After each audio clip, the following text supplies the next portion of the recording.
turnips. Boy, did she look radishing. Beautiful face, little mini skirt. I'm thinking, boy, you're cute up here. I wonder if you're a cucumber there too. I mean, what a tomato. She looked so good right then, right there. I asked her to marry me. I said, come on, let's run off to Vegas, get married. We don't have to tell anyone. She said, Rob, I can't elope. Well, that made my artichoke because all my hops were squashes. But a little while later, we were outside smoking a little bit of potato. And she says to me, you know, Rob, I think I'd rather make it with a panhandler than with my cousin. I said, what? You'd rather rutabaga than pumpkin?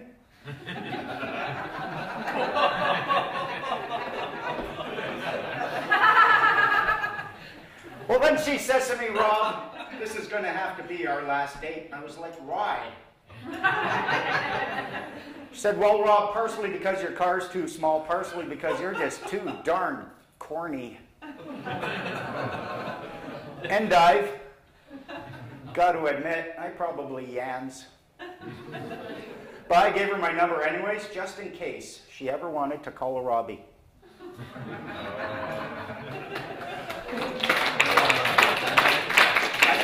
I hope I didn't offend any tender ears with that cucumber there part, but I figured, hey, I left out kumquats. I got a heckler in such a small place. Who is speaking up at me like that? I said I was going to kill myself. Those puns were so lovely. I know, weren't they? If you like cheese, I got a new one. I just wrote this one the other day. Actually, I didn't write it. It's a true story. The Paris Institute of Cheese has released a study. You know what the most expensive cheese in the world is? Wild Wolverine cheese. Market price is an arm and a leg. Isn't that fun? Tell you a little bit about me. I'm from Ontario. I grew up with a large, loving family who I'm very thankful for, because if it wasn't for them, I never would have been motivated to come to BC. I have 6 sisters, no brothers. I'm now neurotic about toilet seats and hand-me-downs. Let's see, what else can I tell you? I believe in Jesus. I follow his teachings, but I think he had a little bit of a Messiah complex. I just trying that one out too, eh? I got to try them sometimes, folks. Let's see, what else can I tell you? I got hemorrhoids. A little too personal. Hemorrhoids are a lot like belly buttons, eh? Because they come in 2 varieties, innies and outies. I have the outies. I'm pretty happy about that because they're a lot easier to scratch in a crowded elevator. I went to a doctor for my problem, and this was weird. I found a doctor who specialized in such things, and I could not imagine going through university and then med school for that purpose, to specialize in that. But I went to see this guy, a proctologist. It was strange. He only had 1 arm. And when you know it, he did a half-assed job. It'd be kind of strange, eh? Go to imagine you go to a support group for amputees. Yeah, stand up, tell us your name, your occupation, how you lost your arm. You first. Yeah, I'm Hank. I'm a fireman. Burning beam fell on my arm. I lost my arm, but I saved that baby. Good for you, Hank. Next. Yeah, I'm Charles. I'm a farmer. A combine accident took my arm. I lost my arm, but I saved that calf. Good for you, Charles. Next.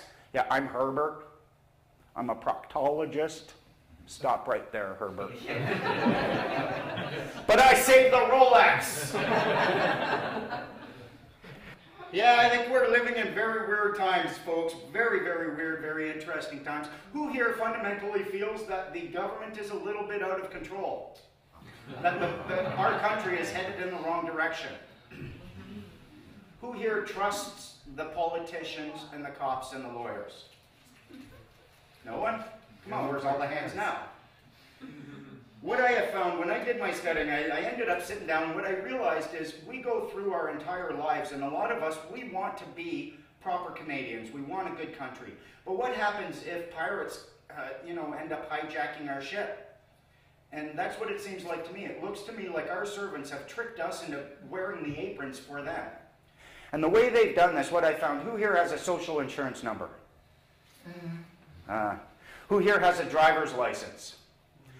Did you read the Motor Vehicle Act before you got your license, after, or have you never even read it? No. Never.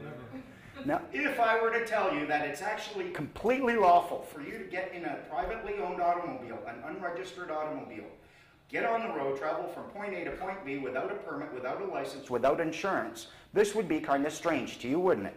You would automatically, people start automatically feeling fear.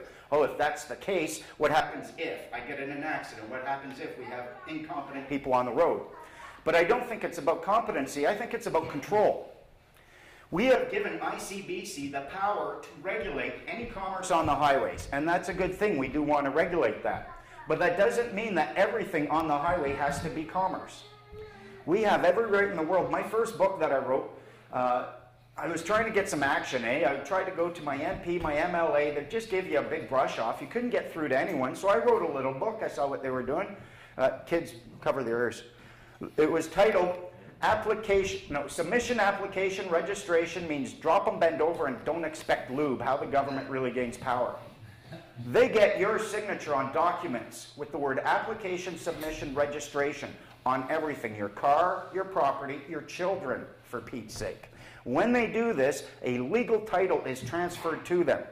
What happens when you register your kids, and they do not tell you this, but I can prove it step by step, you are generating a legal entity for your child, just like any business has a legal entity. You're associating it with your child, you're abandoning ownership of that, signing it over to the government by an act of registration. Now they hold on to it, and they let you keep your kids, and they don't tell you about it, but when they come to remove a child, it's that legal entity that they're removing. You can just hand them back their birth certificate and say, here's what you've got a right to, take that. There is so much deception. I've broken down and studied more acts and statutes than you can shake a stick at, and I have found more deception. Your social insurance number identifies you as a federal employee. Now, does it make sense that we would have rules for those who are federal employees, and those rules would not be applicable to people who are not federal employees? Does that make sense? In Walmart, you'll have rules for the Walmart employees, but they wouldn't be applicable to one of the shoppers. Is that correct? You buy that? What they've done, all these acts like the Controlled Drug Substance Act, Liquor Licensing Act, all of these acts, they apply to you because you have a social insurance number and you are an employee of the federal government to a large degree. That's one of the things I found. Now, I've been doing a little social studying online in this forum. A lot of people hate this. They think that I'm anti-government. We're actually just pro-good government. They think that we're anarchists and that we're going to destroy Canada. I personally think that Canada is destroyed. The concepts that made us great, these are destroyed when we stop thinking for ourselves and start just blindly obeying. These people on this forum, it's funny, they're trying to attack me and everything. What I have found, there are people out there who don't want the truth to come out. They won't accept it, they're scared of it. And if you try to establish what the truth is, what's the standard process? It's called discussion. You use logic, reason, rational debate. You share your perspective, they share theirs, you find the common ground, you shift a little bit until you get to a place where you can create consensus of some sort. What I found is that people will respond. You bring a logical argument, they merely try to slap it down with an illogical argument until they frustrate you, and then they think that they're frustrating you means that they've won the argument. I had this one lady, her response online was to take my name, make a list of anagrams out of that, and post that as her legal argument against why my perspective position should be rejected, because I'm a cult leader. And my cult, I say, listen, don't obey anyone. Follow your heart. Look in your heart. These rules that they're pointing to you, if they don't jive with your heart, follow your heart. There are only 3 ways I found to break the law. Harm another human being, damage someone else's property, or use fraud or mischief in your contracts and your dealings. What they do is they get you through the act of submitting an application, usually for registration, into a contract, the terms of which are found in all these acts. Now, it is a very difficult path. I find that men are generally far more open to it, women far, far less so, mostly because men are more of the hunter and the women are, I think, more of the, they want a nice stable home and they're happy with what we've got and they don't want to rock the boat a lot. But I've